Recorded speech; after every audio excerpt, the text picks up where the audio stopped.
እስኪ አስተዋውቀን። ስሜ ደባስ ረዳ እባላለሁ። ነዋሪነቴ ወረባዬ ቁሽት ላጤ ይባላል። ራያ።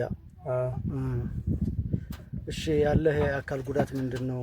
ያለብህ በሽታስ ምንድነው? ተጓዳኝ በሽታ ያለኝ ተደራብ በሽታ ያለኝ 4 አይነት በሽታ አለኝ ተብያለሁ። ከዛ ግን 3 ጊዜ ሕክምና ሄጃለሁ። ከሶስተኛው መጨረሻ ምን አለኝ? ኩላሊትና ሳምባ ተቃጥለዋል፣ አይደረና የምታከመው ካለኝ በኋላ አቅም የለኝም። ያለኝ ብርም የሸከፍኩት እንደና ያለው ፍጀልም ይሁን በግም ይሁን ያራባው ተቆይ የሸከፍኩት ብር ባጅ ገዛለሁ ብዬ የሸከፍኩት ብር። መርዳት የምፈልጉ ሰዎች ምን አይነት ትብብር እንዲያደርጉልህ ነው የምትፈልገው?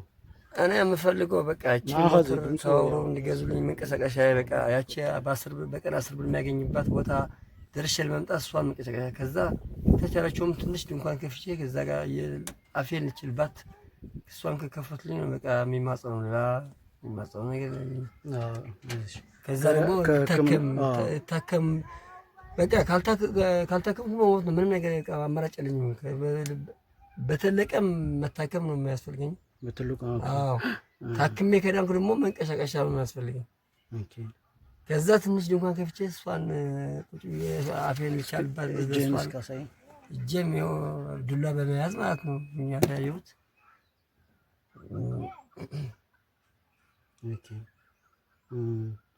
ስለዚህ ያው 35 ዓመት እሱን የተሸከመ እጅ ነው። አሁን ግን እጄም ደክሟል እያለን ነው ወንድማችን።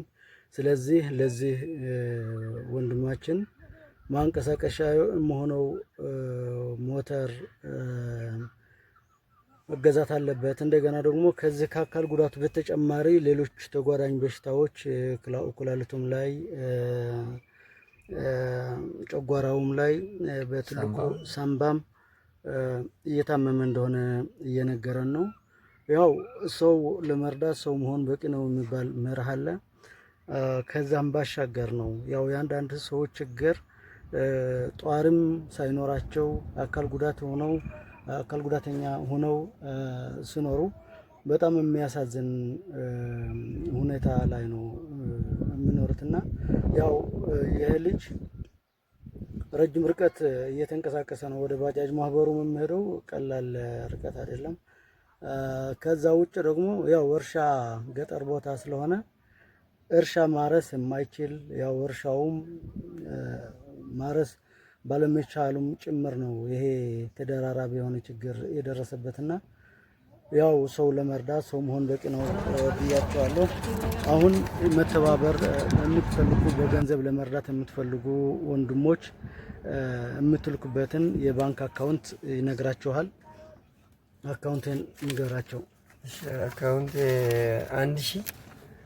1028 31 24 15 4 የንግድ ባንክ ማለት ነው። የአካውንቴ ቴሌብር 09 77 82 16 47።